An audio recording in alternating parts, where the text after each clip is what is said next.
మన ప్రభువును ప్రియరక్షకుడైన యేసుక్రీస్తు నామంలో అందరికీ వందనాలండి. నిన్నటి ధ్యాన భాగంలో సాతాను మన ఐడెంటిటీని ఎలా డౌట్ వచ్చేలా చేస్తాడు, దేవుని మీద విశ్వాసాన్ని ఎలా కోల్పోయేలా చేస్తాడు, యేసుక్రీస్తు తన అవసరానికి ఆయన శక్తిని వాడుకోకుండా తన తండ్రి మీద ఎలా ఆధారపడ్డాడు, వాక్యం చేత సాతాన్ని ఎలా జయించాడు, అలాగే మనం కూడా ఆయన వలె దేవుని వాక్యంతో ఎలా సాతానుని ఎదిరించాలి అనేది దేవుడు మనతో మాట్లాడాడు. ఈ దిన ధ్యాన భాగంలో సాతాను దేవుని వాక్యాన్ని ఎలా ఉపయోగించగలడు, ఎలా ఉపయోగించి మనల్ని శోధిస్తాడు, మనం వాడిని ఎలా ఓడించాలి, ఈ విషయం దేవుడు మాట్లాడబోతున్నాడు. జాగ్రత్తగా ధ్యానిద్దాం. మత్తయి సువార్త 4వ అధ్యాయము 5, 6 వచనాలు చూస్తే ఇక్కడ సాతానుకి కూడా దేవుని వాక్యం చాలా బాగా తెలుసు. తెలియడమే కాదు, అప్పచెప్పగలడు కూడా. సాతాను మనల్ని తప్పుతో పట్టించడానికి, అలాగే పాపంలో పడేయడానికి బైబిల్ వాక్యాన్ని బాగా ఉపయోగిస్తాడు. సాతాను యేసుని యెరూషలేములోని ఆలయపు శిఖరానికి తీసుకెళ్ళిపోయి అక్కడ నిలబెట్టి అంటున్నాడు, నీవు దేవుని కుమారుడు అయితే కిందకి దూకు అని చెప్తూ 91వ కీర్తనలోని 11, 12 వచనాలని ఇక్కడ చెప్తున్నాడు. నిన్ను కూర్చి ఆయన తన దూతలకు ఆజ్ఞాపించును, నీ పాదం ఎప్పుడైనాను రాతికి తగులకుండా వారు నిన్ను తమ చేతుల మీద ఎత్తి పట్టుకొందురు అంటున్నాడు. ఇక్కడ 2 విషయాలు మనం చూడొచ్చు. మొదటిగా సాతాను దేవుని వాక్యాన్ని వాడి స్వార్థానికి, వాడి ఇష్టానికి ఉపయోగించుకుంటున్నాడు. ఈ లోకంలో చాలామంది దేవుని వాక్యాన్ని తమ స్వలాభం కోసం, వాక్యాన్ని తమ స్వార్థం కోసం వాడుకునే చాలామందిని చూస్తూ ఉంటాం. వీళ్ళందరూ సాతానికి సాయం చేసేవాళ్ళు అనమాట. 2 కొరింథీ పత్రిక 11వ అధ్యాయం 13 నుండి 15 వచనాలు చూస్తే ఇక్కడ పౌలు వాక్యాన్ని తమకు నచ్చినట్టు వాడుకునే అబద్ధ బోధకుల గురించి చెప్తున్నాడు. వీరు ఎవరిని అనుసరిస్తారంటే వాళ్ళందరి బాస్ అయిన సాతాను అనుసరిస్తారనమాట.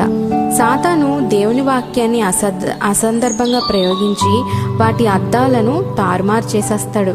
కీర్తనలు 91వ అధ్యాయం 11, 12 వచనాల్లో చెప్పబడిన మాటలు దేవునిలో ఉంటూ తమ జీవితాల్లో దేవుని అధికారానికి ఒప్పుకున్న వారి కోసం రాయబడ్డాయి. దేవునికి వేరుగా తమ స్వార్థ ప్రయోజనాల కోసం తమ ఇష్టం వచ్చినట్టు చేసేవారికి ఈ వాగ్దానాలు ఇవ్వబడలేదు.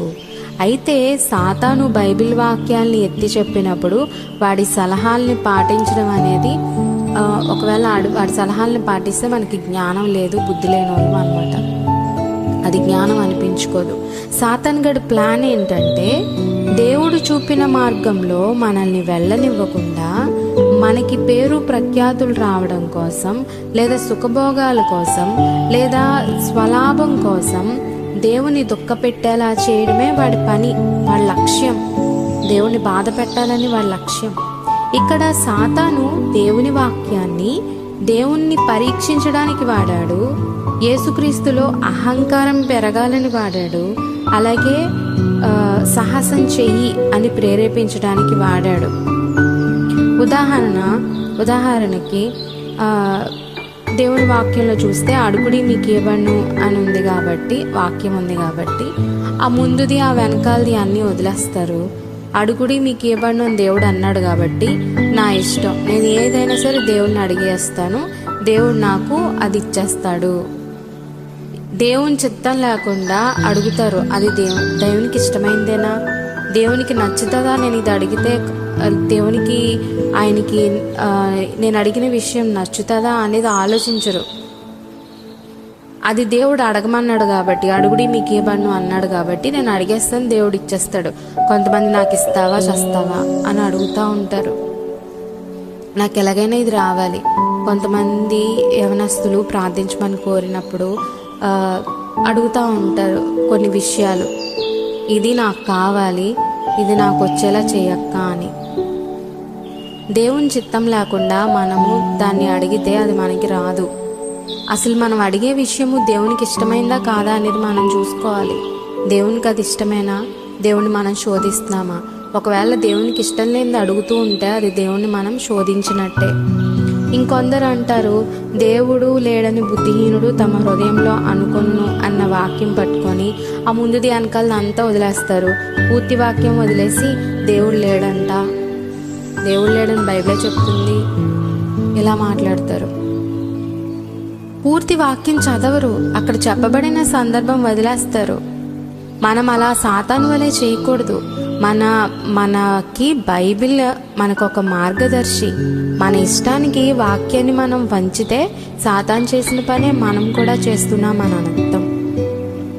రెండవదిగా చూస్తే సాతాను యేసుని అంటున్నాడు, దేవుని కుమారుడు అని నిరూపించుకోవడానికి అద్భుతాలు సూచక్రియలు చేయమని ప్రేరేపిస్తున్నాడు. ఇక్కడ దూకు అంటున్నాడు.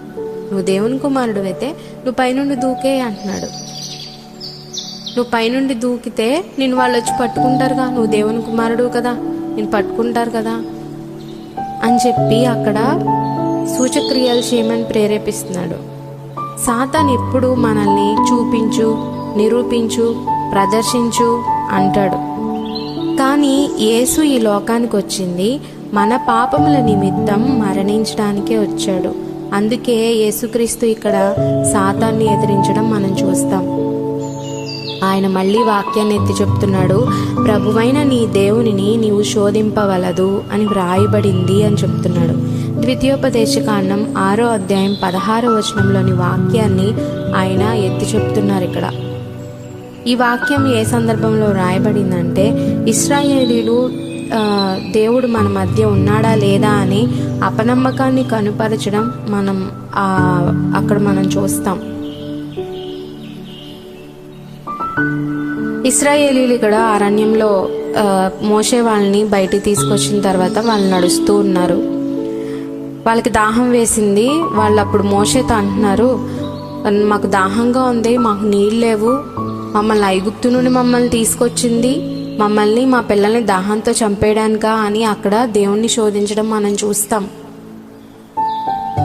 దేవుడు వాళ్ళ బానిసత్వం నుంచి వాళ్ళని బయటకు తీసుకొచ్చి అన్ని విధాలుగా వాళ్ళని ప్రొటెక్ట్ చేసి అగ్నిస్తంభం, మేఘస్తంభంతో వాళ్ళని నడిపించి వాళ్ళకి ఏ ఆపద రాకుండా వాళ్ళని చూసుకుంటుంటే, దాహం వేసిందని చెప్పి దేవుని మీద ఆధారపడకుండా అక్కడ వాళ్ళు సణుక్కుంటూ పైగా అంటున్నారు కదా, మమ్మల్ని ఐగుప్తులో నేను ఎందుకు తీసుకొచ్చావు, మమ్మల్ని, మా పిల్లల్ని, మా జంతువుల్ని, మా పశువుల్ని అన్నిటిని చంపేద్దాం అనుకుంటున్నావా దాహంతో, అందుకేనా మమ్మల్ని తీసుకొచ్చింది అని చెప్పి అక్కడ మోషేతో అంటున్నారు. బట్ వాళ్ళు సనిగేది దేవుని మీద కదా, అది వాళ్ళు గుర్తించట్లేదు అక్కడ.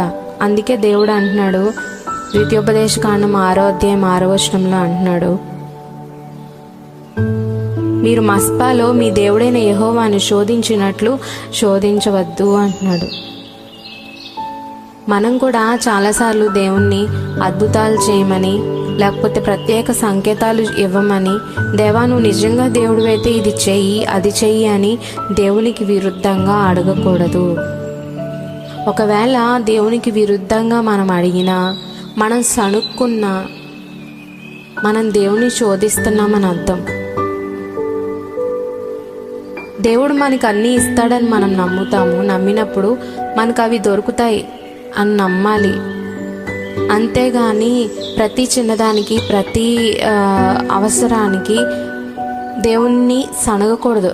నేను దేవుణ్ణి నమ్ముకున్నాను, నాకెందుకు వచ్చినాయి ఈ బాధలు, నేను దేవుణ్ణి నమ్ముకున్నాను, నాకెందుకు వచ్చినాయి ఈ కష్టాలు, నేను దేవుణ్ణి ప్రతిరోజు ప్రార్థన చేస్తున్నాను, ప్రతిరోజు వాక్యం చదువుకుంటున్నాను, నేను దేవుణ్ణి ఆరాధిస్తున్నాను, నేను చర్చికి వెళ్తాను, నేను దేవునిలో ఎక్కువ గడుపుతున్నాను, అయినా నాకెందుకు వచ్చినాయి ఈ కష్టాలు అని మనం ఒక డౌట్ రేస్ చేసుకుంటే, అంటే మన మనసులో మనము దేవుని మీద డౌట్ పడితే అక్కడ దేవుని శోధిస్తున్నట్టు. అది దేవునికి ఇష్టమైంది కాదు. దేవుని మీద నమ్మకము, విశ్వాసము ఉంచిన వాళ్ళం దేవుణ్ణి ఎప్పుడు కూడా మనం క్వశ్చన్ చేయం. మన మనసులో కూడా ఆ డౌట్ రాదు.